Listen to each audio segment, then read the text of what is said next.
not here to overstate Calvin Anderson's presence on the roster, but I'm not here to understate it either. Good morning to you. Good Tuesday morning. I'm Dejan Kovacevic of DK Pittsburgh Sports. This is Daily Shot of Steelers, and it comes your way bright and early every weekday. If you're into hockey and or baseball, I also offer daily shots on the other two teams in town that I cover, the Penguins and the Pirates, and I hope you'll check those out as well. This is not going to be one of those, not that I ever do these, but hot take clickbait subjects. In fact, this might be the one that I cite for the foreseeable future as the ultimate example of how I don't like to do those things. But there's also a part of me that would really love for this to become a real issue in about a month. Hear me out on this. Anderson's 29 years old. He doesn't have a ton of NFL experience, but he has some. He's been in the league for 5 years. In those 5 years, he's gotten a helmet for 50 games. He started 14 of them, never more than 7 in any season, and only more than 3 just once in 2022. With the Steelers last year, he appeared in 4 games, didn't start any. So why are we talking about him? He's just a guy, right? Well, yeah, I mean, obviously. But he's also the only guy when you get down to depth at either tackle position. Yeah, Dylan Cook is still around, but Cook's resume in the NFL makes Anderson's look like he's George Blanda or something. Anderson's going to be the backup tackle, singular, at 2 positions. And he's going to get work in Latrobe at 2 positions, just like Cook will, and you have no way of knowing where Spencer Anderson's going to line up because he could end up being deployed at all 5 positions, as we've seen in the recent past. Anderson's also going to be your only real parachute if things don't go well with Broderick Jones, and we've got precedent for that. We don't want to think about it. We want to be able to just throw his name in there and say, hey, Brod, now you're back at left tackle here, and now everything's going to go just like it did or was supposed to go in your rookie year, and it's going to be just like magic, and nobody's going to get hurt. Nothing's going to go wrong. There's not going to be some crazy rash of penalties in Denver, for example, where the head coach suddenly finds himself pacing the sideline looking for absolutely anyone who could go in there and play tackle instead. None of that's going to happen. And as a result, you're going to find out in an uncomfortable hurry who Calvin Anderson is and what it is that he can or cannot do on an NFL field. Why did it come to this? Well, a couple of reasons. One, the Steelers clearly made up their minds that the approach of just spending $1 gazillion on quick fixes for the O-line wasn't going to cut it. So they stopped with all of the James Daniels type deals and instead just committed to drafting tackles. Now, while that's wonderful for your salary cap management because tackles are enormously expensive, that doesn't do a whole lot for your, security, how you sleep at night. So why then, in turn, wouldn't the Steelers have gone out and signed some significant type player to be a universal backup for both of these young tackles? Well, the reason for that, as we found out with the Dan Moore contract in Nashville, is that no tackles are cheap. None. Not a solitary soul who follows the Steelers was sad to see Dan go, and yet Dan is about to collect on $82 million over the next 4 years. Process that for a second. That's just how the position has happened to work out for the same difficult to explain reasons that running backs no longer are getting paid anything. Tackles are getting paid everything.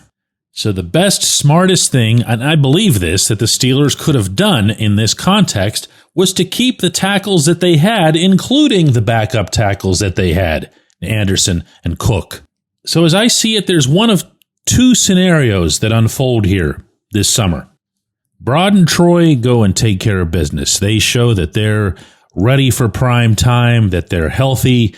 No ill effects for Troy of his injuries. No ill effects of the mental scars of the 2024 season for either guy, really. And you never hear these individuals' names called. You know and I know nothing is that perfect in life. Certainly not that perfect in football. The other possibility is the one that I'm trying to avoid here, but not really all that hard. And that's that everyone learns Anderson's name. Everyone builds him up as being the next truly great offensive tackle. He is the Jonathan Ogden of our times, and he needs to be out there for every snap. Or, and don't discount this one, that somehow, somewhere through the preseason, near the end of the preseason, by the time the teams start whacking down to 53 players, somebody leaves another tackle out there, and Omar Khan has just enough cap space to scoop up that individual. When we come back, J1Q. This segment of Daily Shot is brought to you by our good friends at Mike's Beer Bar. They're located on Federal Street, directly across from PNC Park. Mike has more than 500 beers on tap, including from more than 50 local breweries. Stop in and say hello. Tell Mike we sent you. Mike's Beer Bar.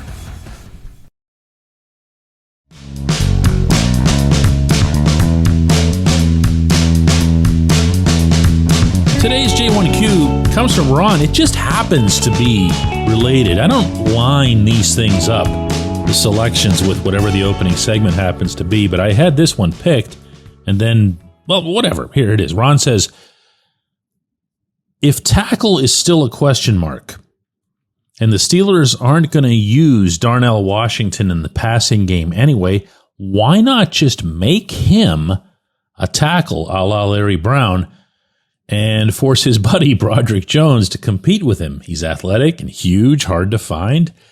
There's a lot of different ways to throw Darnell into this dialogue, Ron. Converting him to tackle is devaluing the player, is devaluing the asset, and it's not something that anybody would want to do, so I'm not going to take the hypothetical too far. Arthur Smith has every intent of attempting to get more out of Darnell in the receiving sense, and that's the one thing really that stood out schematically, if anything, at minicamp. There wasn't going to be a whole lot that would. It's still football in shorts. Darnell was moved all over the place. He wasn't just shoulder to shoulder with the left tackle. He was being put into dynamic receiving positions. And that's because, and this is going to sound unrelated, and it's not, with the season-long injury that cost the Steelers Donald Parham, he was supposed to be the third tight end. He was supposed to be probably the second most targeted tight end. The Steelers, rather than chasing around somebody else's tight end, made a pretty clear decision. Nobody talked about it, but it was obvious in terms of their actions to let's see what Washington's got. Let's see what he can do. So right off the bat, Ron, I can dismiss your idea. However, there is something to be said for Washington having the mindset that he's always had, including when those two were college buddies, of being the sixth man, of being the guy who helps the left tackle, of being the guy who ensures that there's minimal damage that's done on that side. And I'm going to guess that the first reaction that the coaching staff would have if Broad struggles again is to do exactly that. The second reaction that they might have would be to get frustrated by that, because you should not have two people doing one person's job. It's a great way to limit your offense. So I swing back to exactly the same thing that I swung back to in the opening segment, which is that Broad really needs to come through. There is a reason. It's not just repeating stuff. It's not rehashing stuff. It's definitely not picking on the kid. Wonderful kid. But Broad needs to do the job. He is the most pivotal player on the roster, using the term pivotal properly. This offense will go one direction or the other based in large part on how 77 performs. I appreciate the question, Ron. Good one. I appreciate everybody listening to Daily Shot of Steelers. Don't forget, we have a double shot of Steelers coming your way this afternoon, 4 p.m. Eastern. That's our live video program that airs on YouTube and can also be found, of course, on the DK Pittsburgh Sports app and website. Hope to see you then.